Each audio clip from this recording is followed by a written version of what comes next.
Tonight, wanted, Fort St. John RCMP looking for 2 men. And wildfire smoke, WorkSafe BC advises to protect workers. And wildfires, an evacuation order for the village of Anaheim Lake.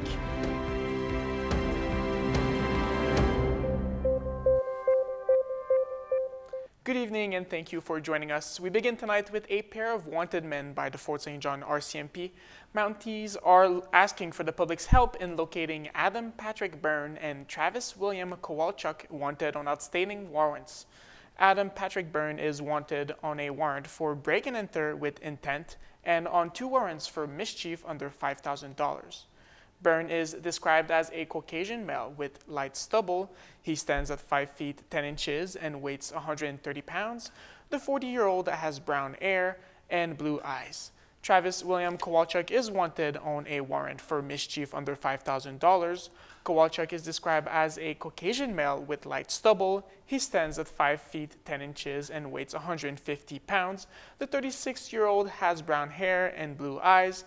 If you have any information on their whereabouts, you are asked to contact the Fort St. John RCMP. The picket line is growing on day 2 of strike action for the BC General Employees Union as even more workers hit the streets on the capital region and beyond. Over 2,600 workers in ministries across the province walked off the job yesterday. The union representing BC's public service workers says strike action remains strongly supported by its members, especially those working in and around Victoria. Of the 8 official picket line locations across BC, 6 are within the borders of the capital region, with additional protests popping up in Prince George and Surrey. This after 92.7% of union members voted in favor of strike action last week.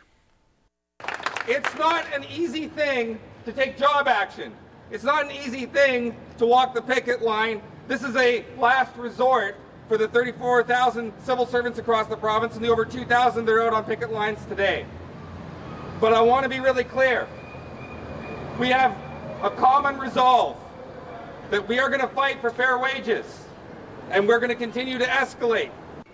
A spring survey conducted by the BCGEU revealed that public services wages have not kept up with the cost of living.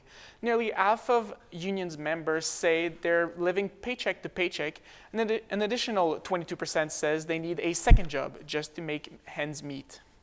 With wildfire smoke affecting the air quality in the northeast of the province, WorkSafe BC is reminding employers to protect their workers. The smoke affecting communities across the northeast has originated from the wildfires in the Northwest Territories. WorkSafe BC says wildfire smoke contains fine particulate matter, which can penetrate deep into the lungs and cause serious health effects. It says employers should conduct a risk assessment to minimize the harm. To do so, WorkSafe BC suggests to consider the worksite's location and weather conditions, the type of task performed, to be ready for emergencies, and to inform workers about health risks. It says employers should review the risk assessment before the start of each workday.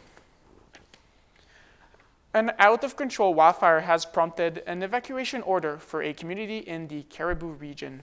The Beef Trail Creek fire has grown to more than 6,000 hectares near the village of Anaheim Lake.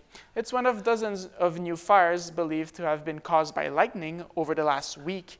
Another is the Mine Creek wildfire, which sparked Monday between Merritt and Hope and has grown to over 400 hectares. There are now 155 fires burning in BC, with 60 of those listed as out of control. Overdoses and 911 calls for help have spiked in the past week. A notorious drug is once again infiltrating the supply of street drugs across the country, including here in BC. As Penny Dafalos reports, it may not be the only culprit.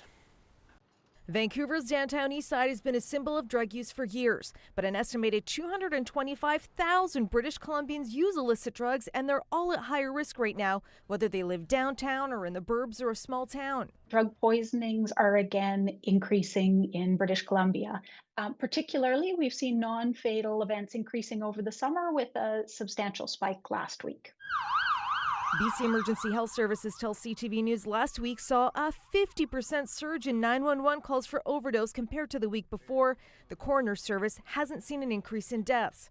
In Vancouver Coastal Health, a drug alert is in place after testing of these tablets sold as hydromorphone found benzodiazepine and a fentanyl analog precursor. In Fraser Health, overdoses are being blamed on the reemergence of carfentanil, a veterinary anesthetic up to 100 times stronger than fentanyl. If a person has a higher dose of it that they've received, additional doses of naloxone might be required. Since the spring, Edmonton health officials have seen a dramatic increase in opioid-related deaths. There was carfentanil in his drug, and that's a death sentence. Carfentanil has once again been detected in Alberta, Ontario, and Saskatchewan, where they've also seen a surge of overdoses in the past week.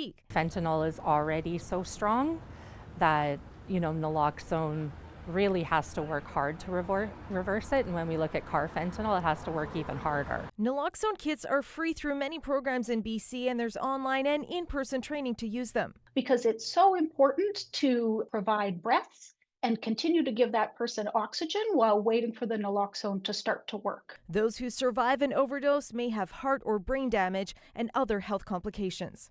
Penny Daffla, CTV News, Vancouver. The Peace River Regional District is temporarily closing 6 transfer stations on September 7th. The PRD says these stations will close for the day due to a planned power outage by BC Hydro. Every stations are located north of Fort St. John. The Cecil Lake Transfer Station is the closest to Dawson Creek. It's located approximately 30 kilometers north of the city. The PRRD says regular operations will resume on September 8th. As millions of students head back to class this week, Alberta's government appears to be rethinking a controversial new policy. This after critics accuse the province of trying to ban some books in school libraries by October. CTV's Tyson Fedor reports. It was the first day back in class for Calgary students, a new school year mired in controversy. We were hoping that the school boards would be able to identify those on their own and work with us to try to make sure that pornographic images are not being shown to young children. Clearly, we have to be a bit more directive on that. The province's ban of books with sexual content in school libraries was paused. It was to come into effect October 1st, but schools and teachers were already busy removing books and covering up their libraries to comply with the government order. Critics say this pause is proof of wasted time and resources. Premier, you asked if the school boards needed you to hold their hand and teach them how to do their job. Anytime, Premier, Albertans are happy to hold your hand and teach you how to be the Premier. Author Margaret Atwood slammed the province once The Handmaid's Tale appeared on Edmonton Public Schools' banned list. Now the province's education ministry says classic literary works will remain, while books with what it considers graphic pornographic images will not. We're pretty responsible with what our children consume inside and outside the school. I'm definitely in favor of teaching our kids about the world as it is right now. This comes as teachers and the government are at odds over a new contract. Class size and complexity of our students are not being met. We are the least funded school jurisdiction in terms of spending that boards have on students in all of Canada and have been for years. Last week, talks broke down, leaving some parents on edge. I hope they can resolve things. We were watching for it over the weekend, and it doesn't sound like anything was really improving, so I honestly didn't think we're coming back to school today. We're trying to balance the schedule. Teachers have until October 7th to strike with 72 hours notice. The province says a lockout would only be used as a reactionary response that also requires 3 days notice. As for students, they hope the uncertainty does not interfere with the excitement of back to school. I want to meet the new kids and see if they're friendly. Tyson Fedor, CTV News, Calgary. In a bid to free up jobs for Canadians, Conservative leader Pierre Poilievre is calling on the Liberal government to scrap the temporary foreign worker program. July's employment data has confirmed that what Mr. Carney's economy is doing to our youth, 14.6% unemployment, 1.6 million Canadians unemployed. According to CIBC, that the levels of employment are normally what you would see in a, quote, a recessionary period. Yet the Liberals are still bringing in the workers from abroad to take jobs from people here at home, and they are driving down wages. Poilievre also wants the government to stop issuing visas for temporary foreign workers. He says the moves would, quote, protect our youth and workers. The Conservative leader accuses the Liberals of breaking the immigration system by allowing, quote, too many people too fast and too easily to enter the country. The Prime Minister and his cabinet have a big meeting in Toronto at the start of a 2-day retreat. The goal is to focus on major projects, trade war strategies, and housing. CTV's Judy Trin on the tough choices to be made with the economy front and center. Ahead of his cabinet planning forum, the Prime Minister disclosed a top-level conversation. I last spoke to the President Monday evening. We spoke at length on a wide range of issues, including on trade, but geopolitical other issues. Over the next 2 days, members of cabinet will get more details about what Mark Carney learned in his unscheduled conversation with Donald Trump. The U.S. needs to start public consultations on the Canada-U.S.-Mexico trade agreement in the next few weeks. The focus of the government from the start has been on what we can control. The cabinet agenda includes deciding which major national projects, from ports to pipelines, to put on the fast track. Ministers will also discuss the rollout of Carney's Build Canada Homes initiative and how to build affordable homes on federal land. The finance minister has yet to map out the costs. It's going to be an ambitious budget, but at the same time with a fiscal discipline, This budget is about fairness for every generation. The Liberal government has not passed a budget since April 2024. A budget is expected to be tabled in October.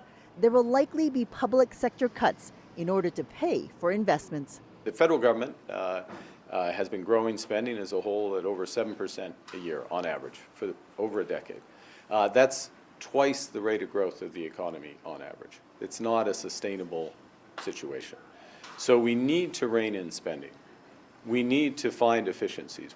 Carney's cabinet also heard from polling experts who told them that the trade war was no longer a top priority for Canadians. Instead, fighting inflation, building homes, and job creation ranked ahead of Trump and his tariffs. Judy Trin, CTV News, Toronto. A great scene on the steps of the U.S. Capitol building today. Some of sex offender Jeffrey Epstein survivors spoke publicly for the first time. They say they're compiling a list of Epstein's clients and associates. CTV's Abigail Beeman has their stories. I have never been more scared in my life than I was that first time that he hurt me. One by one, self-described Jeffrey Epstein victims spoke up on Capitol Hill. We were groomed, we were manipulated, and we were taken advantage of. Sharing some of their abuse at the hands of convicted sex offender and disgraced financier, whose 2019 death in custody was ruled a suicide by hanging. He gave me an ultimatum. Either you come here and massage me when I call you, or you bring me friends of yours to massage. The group called on Congress to support a bipartisan motion and release all unclassified records about the case. Transparency is justice. Release the files. End the secrecy and stand with us in declaring that no one, no billionaires, no politicians, not world leaders, is above the law. Tuesday, the House Oversight Committee released 33,000 pages of documents, the vast majority of which were previously released. We're having the most successful 8 months of any president ever. And that's what I want to talk about. That's what we should be talking about, not the Epstein hoax. And this is not a hoax. We are real human beings. This is real trauma. It's being gutted from the inside out. The survivors say they're working on their own list of Epstein associates or clients frustrated by inaction, but then suggested they may not release names, concerned for their own safety. North Korea's leader promised his full support for Russia. Russian President Vladimir Putin and North Korea's Kim Jong-un shook hands and hugged after holding one-on-one talks. During that meeting, President Putin thanked him for sending troops to fight against Ukraine. Kim Jong-un in return promised to do everything I can to help Moscow. Stay tuned, we'll be right back with weather.